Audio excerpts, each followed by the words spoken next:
हुई और उसमें हमने प्रस्ताव पारित किया कि आप लोग को लगता है कि क्यों हम अलग हो गए। उसमें एक महत्वपूर्ण कारण हम लोगों ने बताया था कि देश में जो केंद्र में बैठी हुई सरकार और जो भारतीय जनता पार्टी है वो संवैधानिक संस्थाओं का हनन कर रही है, उसको कमजोर कर रही है, देश के संविधान की धज्जियां उड़ाई जा रही है। तो हमारी पार्टी की राष्ट्रीय कार्यकारिणी ने इस पर प्रस्ताव पारित किया और इस संदर्भ में आप तमाम लोग, मीडिया के लोग गवाह हैं कि हमारे लिए चिंता का विषय इसलिए हुआ कि हमारे मुख्यमंत्री नीतीश कुमार जी जो बेटियों के सशक्तिकरण के लिए जाने जाते हैं, महिला सशक्तिकरण में बिहार रोल मॉडल स्टेट माना जाता है और इस संदर्भ में देश के पूर्व राष्ट्रपति प्रतिभा पाटिल जी जब बिहार आई थी तो उन्होंने कहा था कि बिहार मॉडल स्टेट है। लेकिन देश के अंदर भारतीय जनता पार्टी जिस ढंग का आचरण पेश कर रही है वह देश के लिए चिंता का विषय है।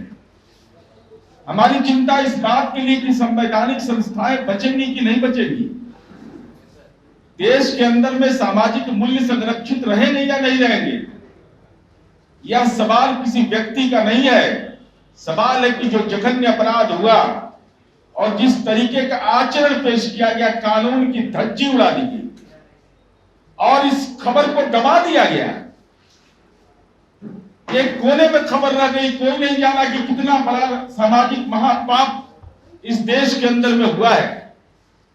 हम इस बात की चर्चा इसलिए करना चाहते हैं कि हमने आरोप लगाया था कि संवैधानिक संस्थाओं को केंद्र की सरकार भारतीय जनता पार्टी के संज्ञान में रहने के बावजूद उनके राज्य शासित क्षेत्र गुजरात में इसकी धज्जियां उड़ाई और मैं प्रमाणिक दस्तावेज के साथ इन बातों का खुलासा करना चाहता हूं।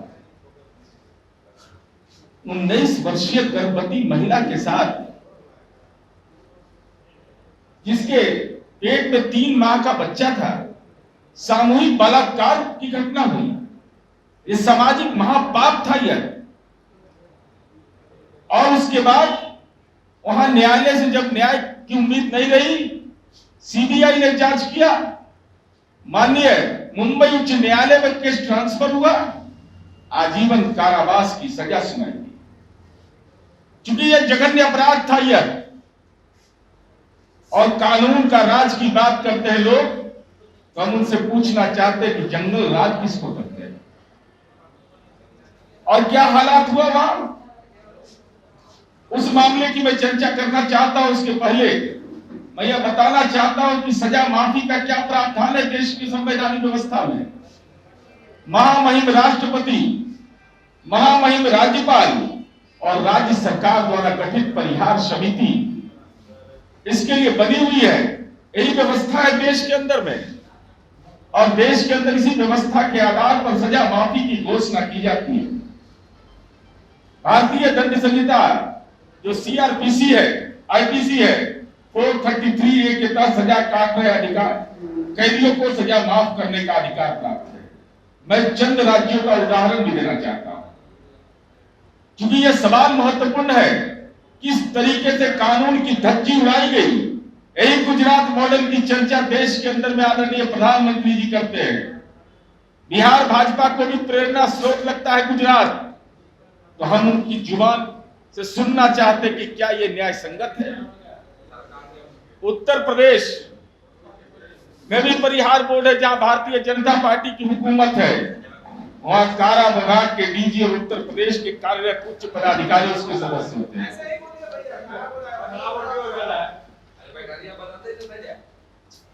इसकी जो प्रक्रिया है,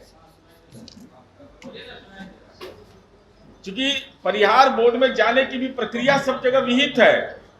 जेल में बंद कैदी कारावास अधीक्षक को आवेदन देता है उत्तर प्रदेश में और वह आवेदन के बाद उसके व्यवहार के बारे में, उसके हेल्थ के बारे में मेडिकल रिपोर्ट उसकी समीक्षा करती है और ऐसे मुकदमे में प्रदेश के जेल आईजी प्रदेश के उच्च न्यायालय को सुझाव या निर्देश देते हैं।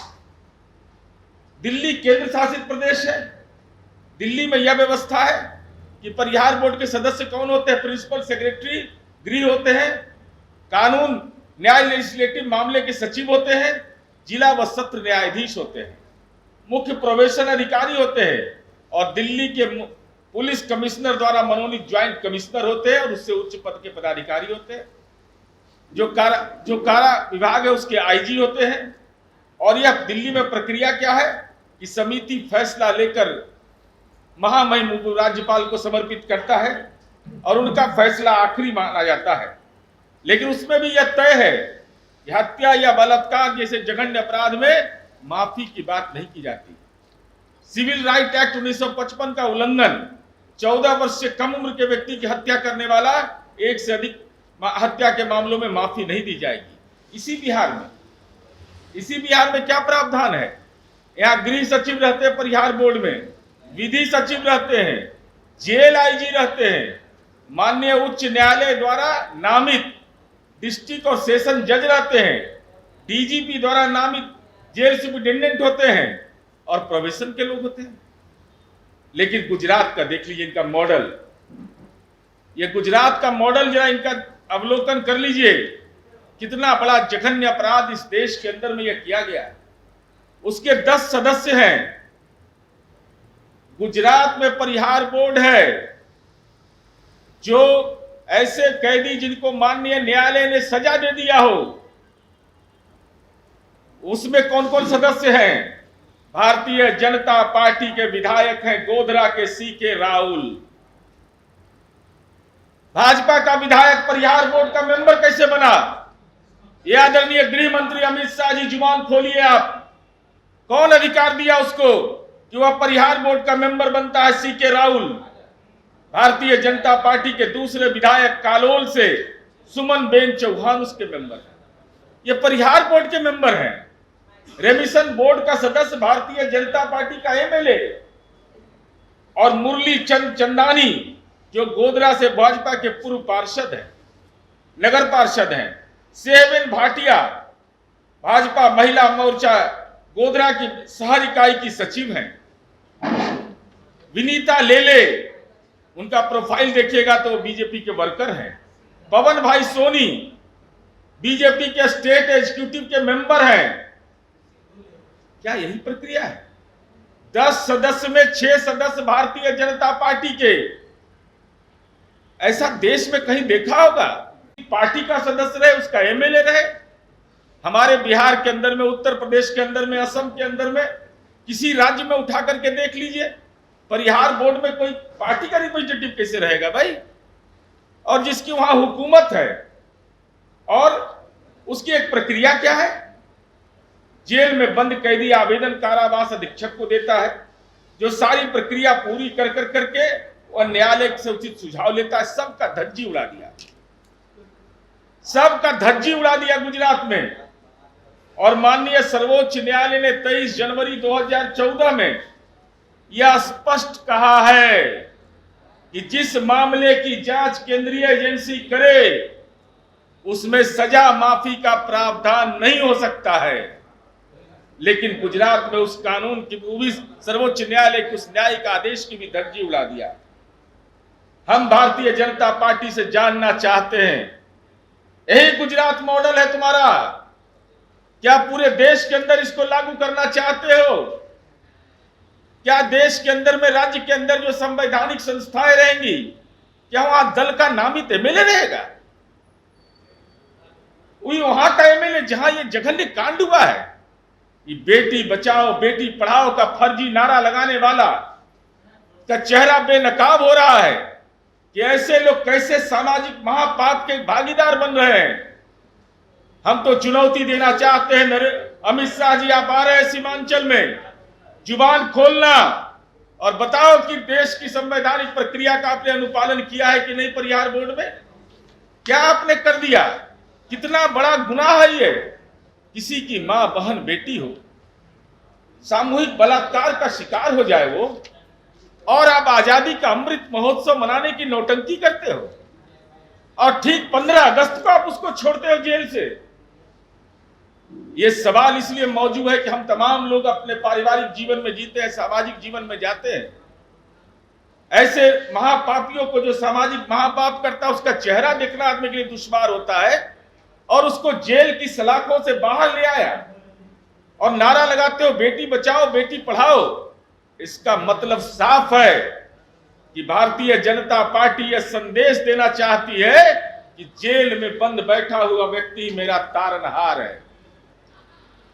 यह सीधा आरोप मेरा है कि गुजरात के अंदर इसका मतलब चुनाव होने वाला है, इनके पास कार्यकर्ता नहीं, तो ये अपने कार्यकर्ताओं को जो इनकी विचारधारा से प्रभावित होते हैं, जो सामाजिक महापाप करते हैं, यह खुली छूट आपने दे रखा है कि किसी ढंग का अनाचार करो, हम आका के रूप में मौजूद हैं वहां।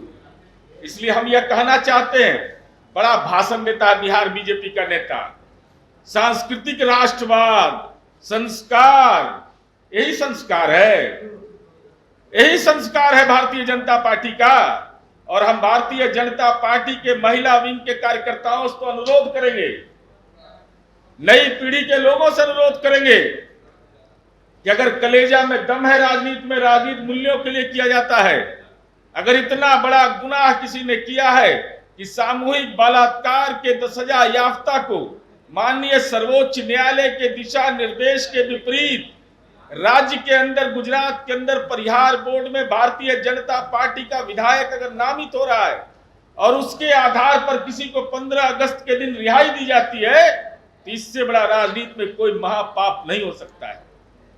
इसलिए हम तो अनुरोध करेंगे कि माननीय सुशील मोदी जुबान खोलिएगा, संजय जायसवाल जी जुबान खुलेगा आपका, कि अमित शाह जी से डरिएगा, नरेंद्र मोदी जी से डर लग रहा है। ये बिहार जैसा राज्य है जहां बेटियों का सशक्तिकरण हमने किया है, क्या इसी रोल मॉडल को बिहार के अंदर लाना चाहते हो? क्या इसी ढंग से संस्थाओं को कमजोर कर करके आप पूरे संवैधानिक व्यवस्था की धज्जी उड़ाना चाहते हैं? लेकिन बिहार में माननीय नीतीश कुमार जी की सरकार है, ऐसे कोई भी प्रयास के खतरनाक नतीजे होंगे। इस बिहार की जनता अमन चैन में, सुकून में, न्याय में विश्वास करती है, लेकिन नई पीढ़ी यह सवाल जरूर पूछेगी कि गुजरात मॉडल आदरणीय नरेंद्र मोदी जी यही है क्या कि बेटियों के साथ सामूहिक बलात्कार करने वाले को माला पहनाओ और 15 अगस्त के दिन उसको जेल से बाहर कर